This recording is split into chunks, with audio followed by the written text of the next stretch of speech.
Agora são 7h45. Flávio Bolsonaro diz que o governo federal vai destravar legislação para exploração turística em Fernando de Noronha. Vamos falar sobre esse assunto com o Gustavo Muniz Dias, docente e pesquisador da Universidade Federal do ABC, doutor em ecologia e líder do grupo Ecologia Experimental Marinha da UFABC. Olá, Gustavo, bom dia. Alô, Gustavo? Não sei se você está me Eu tô ouvindo. com problema no áudio. Ah, você está com problema no áudio. A gente está com problema. Hoje a gente está com certa dificuldade na questão do áudio. Vamos ver se a gente consegue resolver aqui esse assunto. Vamos talvez ligar novamente para você. E a gente já saiu, né? Já saiu da tela. E o Gustavo, o Skype hoje realmente está complicado. Então, a gente não está conseguindo. Mas vamos ver se por telefone a gente consegue, né? Oi, Gustavo, você está me ouvindo? Agora eu tô escutando sim. Perfeito. Será que pode fazer um mix com o telefone e Skype? Não, só uma pergunta, né? De repente deixa o Gustavo falando e pelo próprio só pegar o telefone. Vamos tentar. Fica à vontade. Vamos tentar ver se a gente consegue colocar o Gustavo Muniz Dias e ele falando pelo próprio telefone, mas com a imagem, né? Não será possível. Não será possível, Gustavo. Então, diante dessa impossibilidade, vamos em frente. Bom, como é que você está analisando, né, essa possibilidade, né? O governo de Pernambuco também já reagiu, né, dizendo que realmente não é possível, né, um santuário ecológico como Fernando de Noronha receber cruzeiros, né, por exemplo. Como é que você está vendo essa possibilidade, hein, Gustavo? É bastante preocupante, né, esse tipo de atitude em que não tem um embasamento científico nenhum, né, para desenvolvimento desse tipo de santuário. Existe hoje um plano de manejo, né, da APA de Fernando de Noronha, que ela já prevê uma capacidade de suporte do arquipélago. E mesmo hoje, desde 2018, você já está no limite, já está ultrapassando esse limite do número de pessoas que conseguem visitar aquela região. Então, a gente já está ultrapassando o que seria sustentável a longo prazo para o turismo da região. Você está na escuta, Sim. Gustavo? Ah, tá. É que está tendo alguns probleminhas aqui, a gente me distrai um minuto. Gustavo, bom, você falou que já está sendo, enfim, tendo um número maior, inclusive, de visitantes que poderiam ter, né? Quer dizer Sim. que a situação ali em Fernando de Noronha comporta. E quais são os prejuízos, né, para o ecossistema se houver, né, caso haja realmente cruzeiros, esses mergulhos que eles estão imaginando, afundamentos artificiais? Explica melhor para a gente. Tá. Uma coisa mais simples esses cruzeiros eles vão chegar, mas é natural de qualquer cruzeiro, as pessoas desembarcam, né, no arquipélago. E isso vai aumentar o volume de lixo gerado, que é um problema grande em Fernando de Noronha, já que todo lixo tem que ser transportado para o continente. Você vai aumentar a demanda por água potável, que é outra limitação de Noronha, já que a água lá é toda dessalinizada.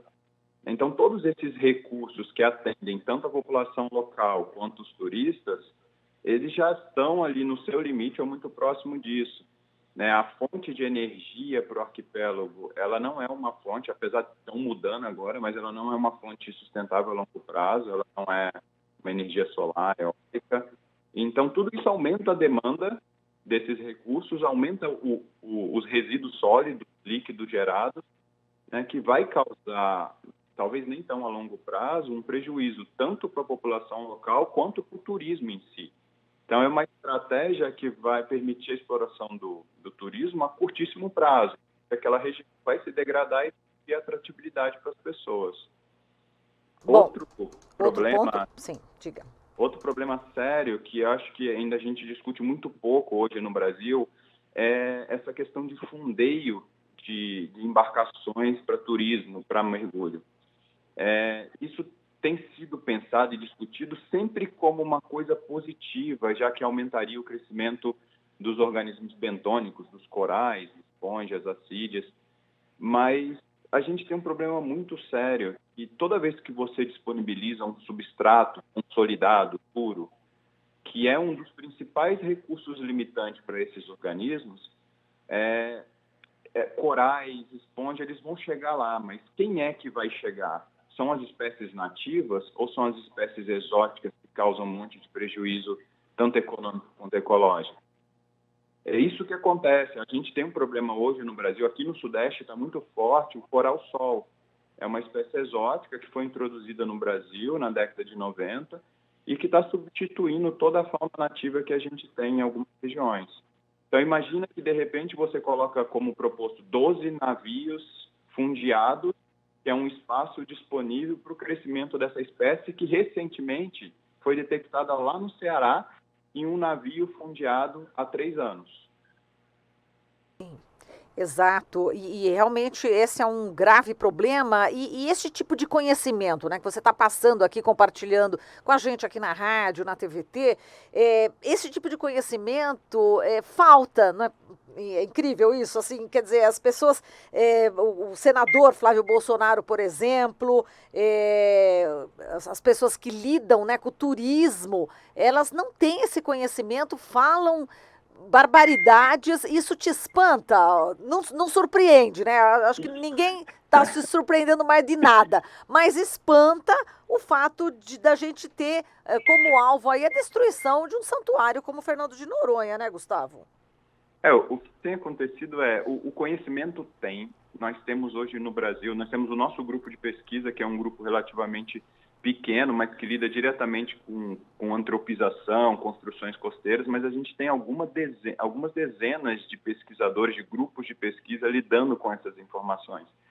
Então, essas informações, elas existem, elas estão disponíveis, na medida do possível a gente está fazendo de tudo para divulgar para a mídia. Então, por exemplo, se você hoje colocar numa plataforma de busca Coral Sol, você vai achar centenas, se não algumas milhares de links falando sobre o impacto disso. O que, como você comentou, que assusta é a falta de interesse em buscar esse conhecimento, porque ele está disponível. Eu tenho certeza que todos os meus parceiros, nós mesmos estaríamos disponíveis para assessorar numa atitude que fosse realmente uma coisa responsável, pensando na sustentabilidade, né? Sociedade, economia e ambiente. Mas não há qualquer interesse em buscar essas informações. É algo quase que só ideológico, não tem interesse científico nisso. Inclusive na ilha existem já programas sustentáveis. Eu queria que você também falasse, né, quais são esses, alguns deles, por exemplo, e quais seriam as suas sugestões também para incrementar o turismo, mas como você falou, de maneira sustentável, né? Uma coisa que a gente tem que ter muito em mente é o que a gente chama de sustentabilidade a curto prazo. Às vezes ela vai gerar para a gente alguns desconfortos, como, por exemplo, eu já ouvi muitas pessoas criticando que é a limitação do número de pessoas em Fernando de Noronha. Isso parece, ela acaba sendo, de certa forma, por conta da grande desigualdade que a gente tem no Brasil, ela acaba sendo uma coisa elitizada, mas o problema é que a gente não pode simplesmente liberar para qualquer pessoa que deseje ir num local que ela vá. Porque qualquer atividade humana, ela gera um impacto.